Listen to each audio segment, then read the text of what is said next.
We often become so accustomed to our daily stresses that we don't always stop to think about our deeper needs. Building a life for ourselves that is congruent with what matters the most to us is an internal process that sometimes requires making difficult decisions like setting boundaries or getting honest about how we're spending our time. My hope is that this video will offer some guidance to help you determine for yourself what you may need to help you feel your best and live a more meaningful and enriched life.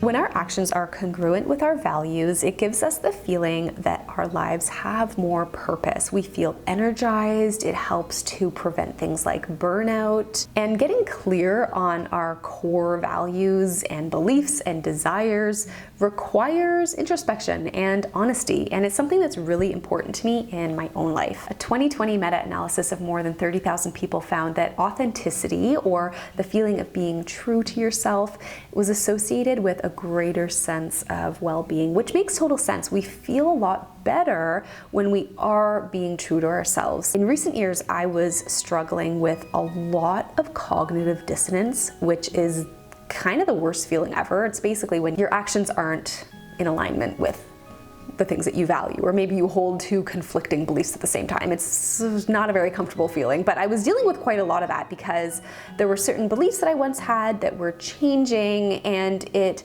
took me a really long time to shed some of those old beliefs to better align my actions with what I was feeling and valuing inside of myself. But once I did, though, that cognitive dissonance really starts to lift and fall away, and it is such a freeing feeling. Finding meaning through our values looks different for everyone, of course, because everyone's values are very, very different. The things that I value could be very different from the things that you value. But if you like to journal, like me, then this is a great exercise to do in your journal. Make a values list, which is literally a list of the things that you value or the things that matter the most to you in how you go about living your life. Some examples of values can be things like kindness, autonomy, authenticity, creativity, having integrity or honesty, or being trustworthy, having courage. So make a list of what comes to your mind. If any of those resonate with you, you can jot those down. Sometimes I like to lay out categories so I can better kind of like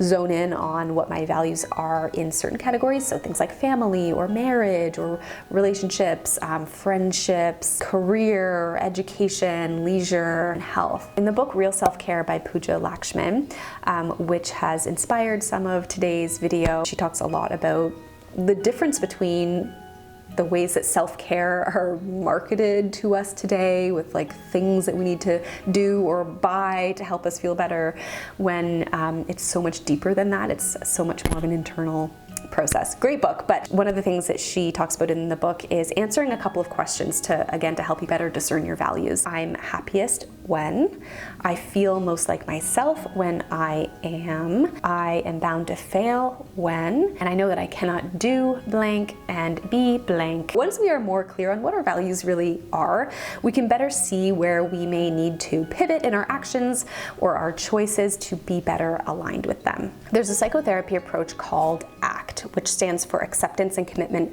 Therapy, that's based on the notion that we all suffer in life at different times, and there's no way around it. It's just kind of part of life. And instead of trying to get rid of difficult thoughts or feelings that we may have in our life, which actually makes us feel worse in the end, because again, that's not even possible. ACT teaches us to move forward despite the hard stuff, by taking action toward the things that matter the most to us, even if that means we might have some fear or some anxiety or maybe things like guilt. I highly recommend the book The Happiness Trap by Russ Harris, which is a book that my therapist had recommended to me last summer, and where I learned about this and have applied in my own life. But there's a section at the beginning of that book that talks about toward moves and away moves, and coming up with a list of what yours are in different kinds of situations, especially during times of stress. Toward moves being the types of actions that we would take that align with our values, like maybe getting outside or being helpful toward others or eating more vegetables, and away moves being ones that aren't in alignment with our values, that we often do as a way to avoid some of the hard feelings that we may be dealing with or that we don't want to face. This could be spending hours in front of the TV a lot of the time, or doom scrolling on social media too much, or smoking. Acknowledging the ways that we respond to different thoughts and feelings can help us to better take control of our lives by making conscious shifts in the actions that we take day to day.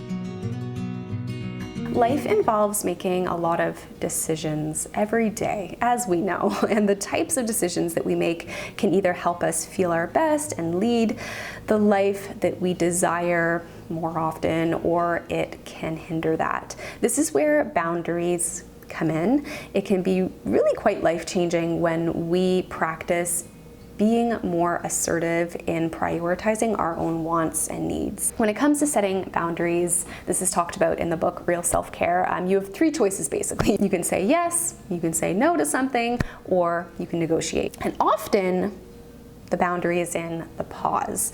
I really like this way of thinking about it, that sometimes taking a moment to think things over and kind of reflect before moving forward with responding to someone or something, maybe not answering our phone right away or not responding to an email or a text right away. That pause is often the boundary itself. It's giving yourself the time, a chance to think about what may be best for you. A lot of the time, our biggest barrier when trying to set boundaries is the guilt that we feel or are scared to feel when we want to establish a boundary or be more assertive. Just like what ACT teaches us, that difficult feelings are part of life. Instead of escaping the tough feelings so that we stay in a comfort zone, we learn how to manage the feelings of guilt and kind of turn down its volume so it's not dictating our every move, and we can better, again, align the decisions that we're making with what actually matter the most to us and what makes the most sense for us. My favorite technique when I'm having a negative thought that's maybe making me feel anxious or making me feel guilty is I'm noticing the thought that. Be like, I'm noticing the thought that I don't think I'm capable enough, or I'm noticing the thought that I'm not as smart as others, or I'm noticing the thought that they're gonna think I'm a terrible person. And what this does is it really separates you. It creates some distance between you and the thought that you're having, instead of really being in the thought and really believing it and being in it. Just puts it a little bit farther away. It puts it up and over there so you can see it and just be like, oh look, it stops that thought from controlling you and your decisions so much. When we pay attention to the things that we already have in our life, whether it's a morning cup of tea, which by the way is truly one of my most favorite things, or maybe it's the bigger things in life, like your family is healthy, or you have a home that you really love, or you just got a job promotion. Like, it could be the much bigger things. But when we pay attention to the big things and the small things, we are much more actively engaged in what is really around us. And gratitude is really a skill that we can learn to hone and to develop to better appreciate the good stuff that's around us and not dwell as much on the bad stuff. It's not at all about toxic positivity where we are just saying, everything's fine, just focus on the good. It's helping you to better appreciate the things that you do in fact already have around you. We so often buy into this illusion, I myself have done this for sure, that the next thing around the corner is going to be the thing that's going to make us happy and make us content and fulfilled.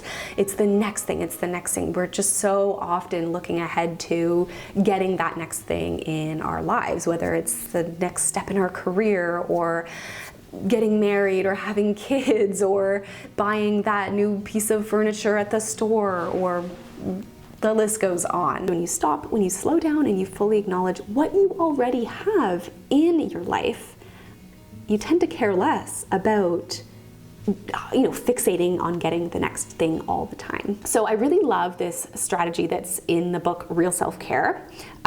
She talks about thinking of a time in your life when you felt really, really good about something. Maybe you accomplished something, it was just a really good time in your life, and naming the values that you were living at that time. Think about what was most important to you in those moments when you were feeling so good. When we name our values from past experiences, we can kind of use those to inform future decisions, so that we can create more experiences that are truly nurturing and feel really good for us. Again, because they're aligned with the things that matter the most to us. Rest and spending time on hobbies or activities that you just do for you, that aren't about status or money or likes on social media or what have you, is how we rejuvenate ourselves. It's how we regain energy physically, emotionally. Sometimes we can become pretty disconnected from tuning in and paying attention to what it is that our body is trying to tell us when it comes to maybe needing rest or needing to take a step back and focus on some other things that aren't so much about the hustle. Feeling disconnected from our body can take the form in many different ways. Maybe we are forgetting to eat or drink water, we're forgetting lunch, we're not tuning into our hunger maybe. Basically, it's just having a lack of awareness of what you feel and what your body's trying to tell you. The next time that you're feeling maybe really overwhelmed, ask yourself, 1, what is my body trying to tell me? And 2, what is a really small thing that I can do to take care of myself or take care of my body right now? And they could be really small things, right? We can make micro decisions here. Things like, I need to get up and get a glass of water, or I need to get outside and go for a walk. So that is it for today's video. Thank you so much for watching. I'm really passionate about this subject of thinking about, taking the time to think about what matters to us most in life, because it really can make a big difference in how we feel and how we live. If there's anything that you would add to this whole subject of creating a more meaningful, a more enriched life, I would love to hear from you of what has helped you the most. And I will see you all in the next one.